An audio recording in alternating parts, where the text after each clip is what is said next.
Freedom was a picture painted in the odd stain of divorce for 13-year-old Finley. Summer was ending, and the fast-changing world didn't find much resistance as it dug its claws into the impressionable and vastly immature young man. Man? That was an ignominious stretch. Finley wasn't ready to be a teenager, let alone any kind of man. All he could sense was the call of freedom, and when his mother and father sat down in front of him and his brother to spell out the details of their planned separation, Finley had one thought about the soon-to-be real circumstances. Finally, we can get cable television. Really? That shallow? But it was a 13-year-old worldly mind at work. Sure, Finley was raised in church, but the denomination was saturated in a distant God when it should have been painting the beautiful picture of the ever-present Jesus Christ.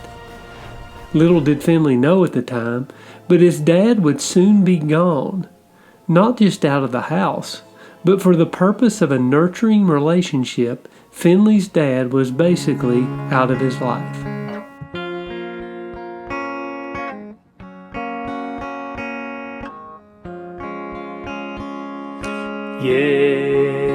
Yesterday I sat in silence.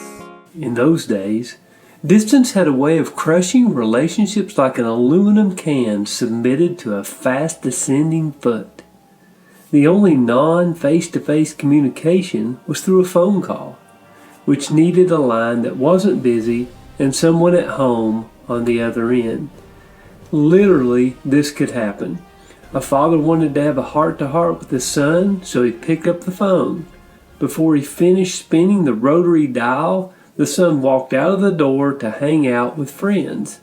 The door shut, the phone rang, and the son never knew Dad tried to call.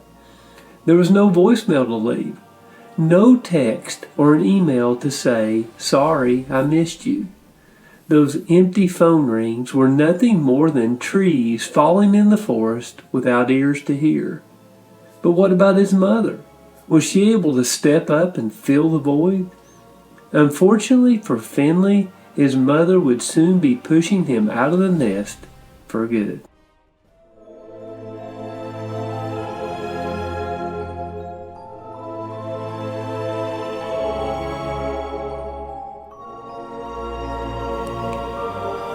Because of the separation and imminent divorce, Finley's mom took a 3 to 11 shift job.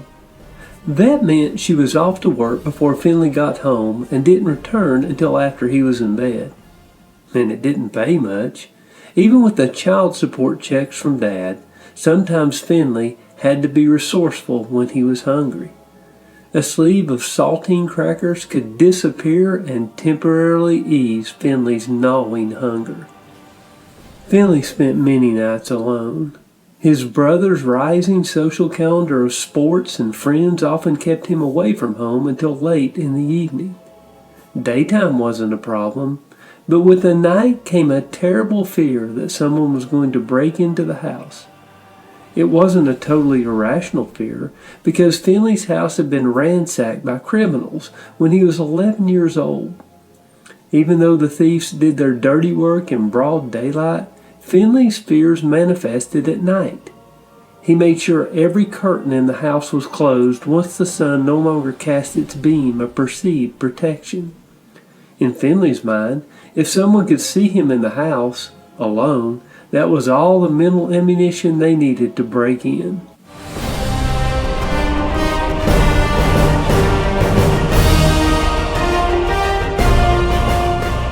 Growing older didn't solve the issue.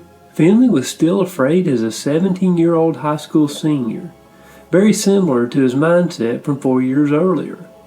On a given night, when he realized he would be home alone, dread would slither its way into his head.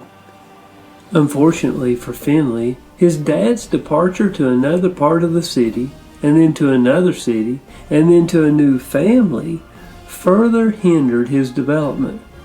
There was nobody to teach him how to be a man. Well, there was, but the influences were peers who knew little more about growing up than Finley did.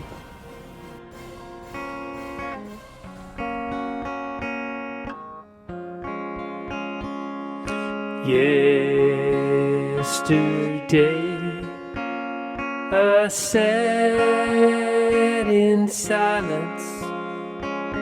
All my failures I began to know. Fortunately, his high school days weren't a total disaster because Finley was somewhat isolated from bad influences. That held true until the summer before his senior year, when he found a sliver of the popularity pie by partying and drinking with friends. As with any worthless worldly pursuit, the rise in popularity was accompanied by a marked increase in bad decisions. At this point, Finley could have landed squarely on his back, sliding down the slippery slope he so often found himself trying to navigate. But God intervenes. Today I think of Jesus and how he saved my unworthy soul. Out of the blue one Sunday morning when he was 18 years old, Finley got down on his knees. Tears flowing, he confessed his need for a Savior. The dramatic departure from a life astray came shortly after he understood the need of saving grace for the first time in his life, thanks in part to the Spirit-filled words of a preacher whose love for Jesus burst forth in a charismatic way. Suddenly, Jesus looked new to Finley. Jesus didn't seem distant. This man who hung on the cross and took on death to create a way to heaven for all believers became vibrant and real to Finley. And yet, a mirror was thrust upon Finley. He saw face to face what he had become.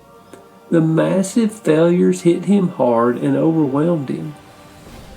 But greater still, for the first time in his life, Finley saw the way.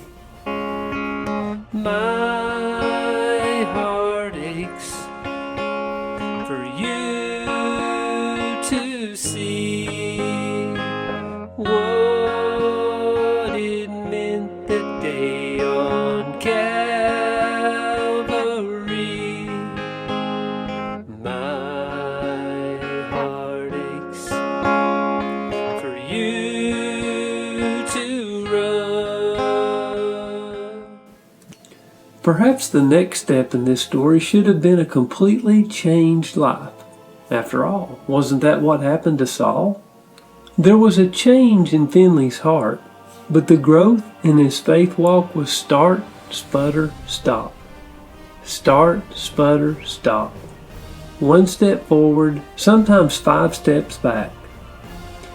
It would be somewhere in the neighborhood of 20 years before Finley began to see a true heart change direction in his life. But when the trickle started, it wasn't long before it became like floodwaters. Eyes could see and ears could hear in an understanding way. Hunger and thirst for righteousness grew. Before long, Finley's worldly goals and dreams were struggling to outpace his eternal hopes. Soon it was clear what he wanted out of life.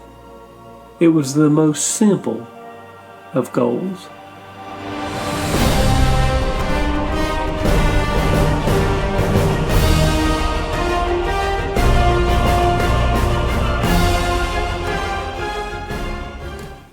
There is a river mentioned nearly 200 times in the Bible. Its significance allows for an allegorical comparison to salvation. Crossing over Jordan is symbolic of coming to faith and finding eternal peace in the presence of God. This journey comes through faith, confession, and belief in the death, burial, and resurrection of Jesus Christ. The most important moment in a Christian's life is when salvation is secured.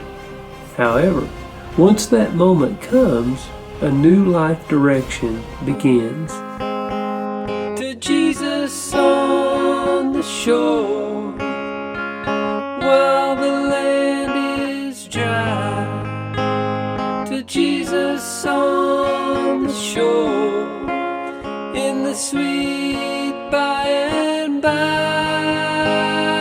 Jesus on the shore, on the other side.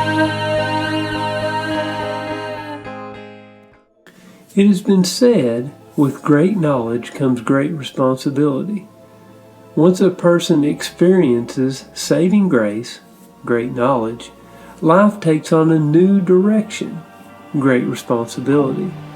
The person no longer seeks salvation, but the attention turns to making disciples. The heart becomes a reservoir of hope that unsaved loved ones will come to the shores of the Jordan River.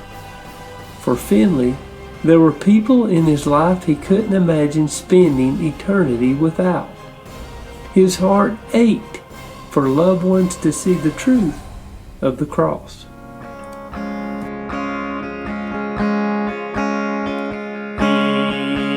Even Christians say words that hurt. In a fallen world we can blend. Instead, let's share our greatest treasure, so they know they can be born again. My heart aches for you to see what it meant that day on Calvary. My heart aches for you to run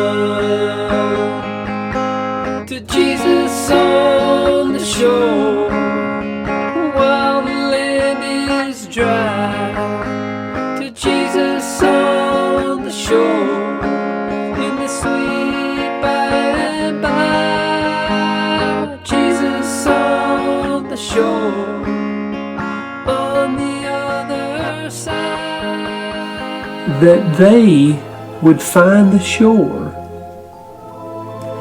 that they would see Jesus on the shore in the sweet by and by.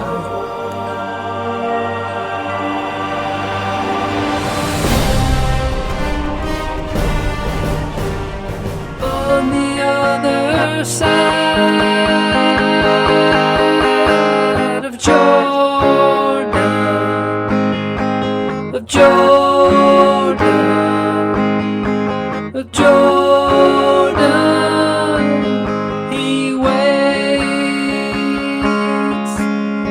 Jordan, he waits for you at Jordan. He's on the shore of Jordan. And they would cross over Jordan into his everlasting arms.